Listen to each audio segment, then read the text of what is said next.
At what point does law enforcement kick in for you? After I graduated from college, I was taking classes at Clemson to get a master's. I graduated from college on Sunday.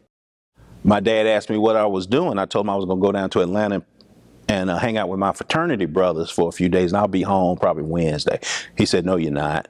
He said, you got 2 interviews Tuesday and 1 Wednesday. So I did what he said. And I went to those 3 interviews and I was offered all 3 jobs. And he asked me which job was I taking. And I'm like, I'm taking the one that pays the most. I got a minor in accounting. He says, no, you're not. You're going to take the one with Rusty Burns at the Planning and Development Board. I'm like, that's the lowest paying job. Why would I do that? He said, because it's the most potential.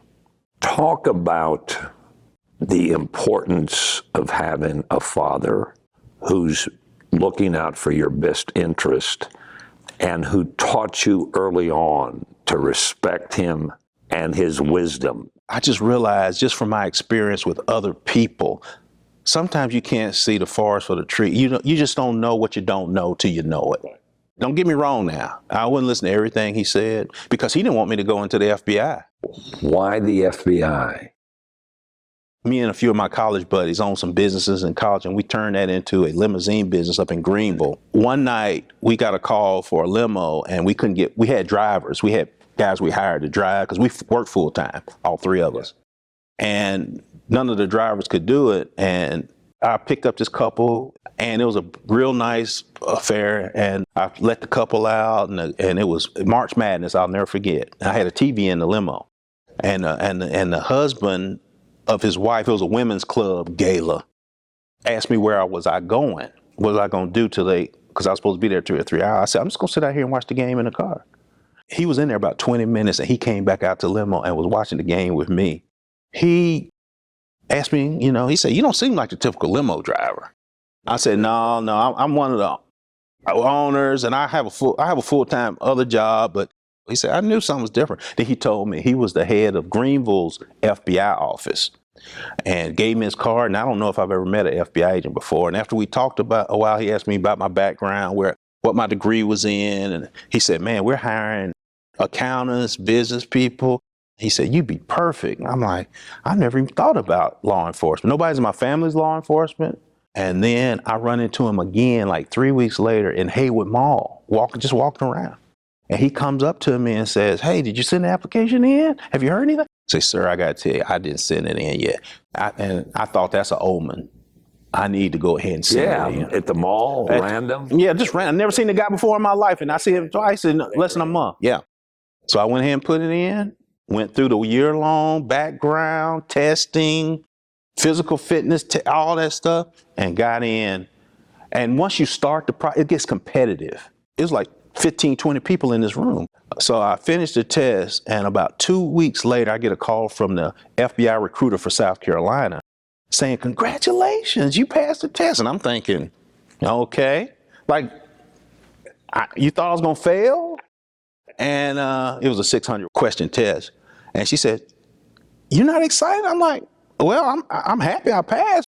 And she says, you were the only one in that room that passed. After that, I was all in. So what do you do next? What's the process? So you go through the process. It's a year background. They go to everywhere you've lived, talk to your neighbors. They go to your college, pull all the criminal records where you live. Oh, it's pretty intense. If you go overseas, they go overseas and go everywhere you live. Station, like guys in the military really have a tough time because they've lived so many places. It takes a while. But I've only, really lived in South Carolina up to that point. So mine went pretty quick. After you get what they call an appointment, you go to Quantico. Back when I went, it was 16 weeks. It's 21 weeks now. They whittle it down. And so I went there for 16 weeks and successfully passed everything. So your first assignment out of Quantico? I'm an agent working public corruption, corporate fraud. I work in-run and all those kind of cases. And the SAC, who's the head of the special agent in charge of Houston, called me to his office. I go to his office, Mr. Clark, you wanted to see me, sir? And I probably was shaking. I'm starting to shake now thinking about it.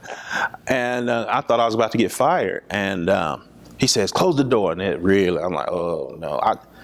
So I closed the door. He says, hey, I've been talking to your supervisor. And I spoke at some fallen agent events. They asked me to read names and do a little speech. And I did that. And he said, I've been talking to your supervisor. You need to get management. So he was on me. And finally, I did apply. And so I went to Washington, because I could have stayed in Houston my whole career, working as a street agent. Because you liked that. I loved it. Yeah, okay. I wasn't looking to move. I never thought about management until he called me in there. And then I went up to a criminal investigative division, which is the top FBI division. Then you're eligible to apply for back out to the field. So I went to Tampa for 5 years. I'm in charge of the Clearwater RA and the White Collar Crime Public Corruption Program for Tampa. I also was over all applicants for Tampa. And then after that, I got promoted again, back up to headquarters. I was second in the division running the FBI's promotion program. So every promotion in the Bureau came through me, because I did the work. The boss just went to meetings. I did all the work. Yeah. And then I went to Charlotte as assistant special agent in charge. I had all the criminal cases for North Carolina, public corruption, civil rights, everything.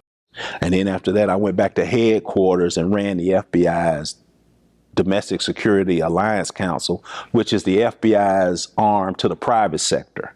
So I worked pretty much for the director with Fortune 500 and 100 companies that the FBI deals with. Have meetings, going to luncheons with these CEOs and their security personnel to make sure we have a line of communication. So if they get hacked, or it's a Boeing, one of these other defense contractors have an insider threat, they would call me and I would make sure we provided proper response. From there, I went back where I came up running the FBI's promotion program, the Executive Development Selection Program. They made me the head of that, which was my favorite job. Oh, yeah, because I could help people both professionally and personally, like my dad always did, and I still get calls about that. I was in for Atlanta, and I was told I was probably going to go to Atlanta as a special agent in charge of Georgia, and the director called me about a week after I put in for it, Director Comey, and he said, hey, didn't you tell me you're from South Carolina? I said, yes, sir. Here's another call where you see the director on the voice, and you're like, somebody playing a trick. He says, well, the SAC in South Carolina just put his papers in to retire. You want to be considered for that? I said, yes, sir. He started laughing. He said, okay. He said, well, we'll make sure you're considered for that too. And I got Columbia. So you finally come back to South Carolina. After 26 years away. So your job in Columbia then entails what? So I was a special agent in charge of South Carolina. So I had our headquarter office in Columbia and 8 satellite offices around the state. So I had 8 field offices and about 300 employees that I was over. So I was a top agent in South Carolina. Until you retired? Until I retired in November 2020. And looking back on your career, what was the most satisfying job that you had emulating your dad, whose theme was help others? I was a senior executive at the end with the most power. Beside the director and the deputy director, you had 3 senior executives. EDSP, my last stint in Washington, was one of the top 3 powerful positions. I was over all transfers for the FBI. We do $140 million in transfers every year. I was over all promotions. Anybody wanting to get promoted. I'd go through you. Go through me. Everybody who needed training or needed to get some experience to get promoted would come to me and say, how can I get this experience? But the biggest one, the transfers. We had an agent from the West Coast. I had never met him before. Very good reputation, superstar, high-level guy. His wife was diagnosed with terminal cancer. She was from the West Coast. He's in Washington. He comes to me and asks me, I understand you can help me with a serious problem I have. I'm like, sure, have a seat. So he says, my wife has terminal cancer. All she wants to do is go home. And in the FBI, it's hard to get a transfer unless it's like a promotion. We don't just do transfers because you need one. Okay, it's got to be for the needs of the Bureau. That's a mantra. Send me a write-up of your situation. You don't have to go into a whole lot of detail, basically what you told me. and tell me that you're willing to step down, because he had to step, there's no positions in the field where he was high, and take a transfer home, what we call a hardship transfer. Now, I've also in South Carolina, I don't know if you remember the young child in Charleston whose mom was attacked. She was kidnapped, and we found her in Alabama. We brought her home alive and safe, and now she tells me, I keep in contact, she wants to be an FBI agent. Now, that's the real world movie type FBI agent stuff. But what I really enjoyed was being over the transfer budget and over promotion. For the kids at Westside, if you had a chance to talk to them, what words of encouragement would you give them in our society as what it takes to be good students and good citizens? I tell my kids, as I have 2 daughters, to always remember, you make your reputation during your high school and college years that's going to take you through life.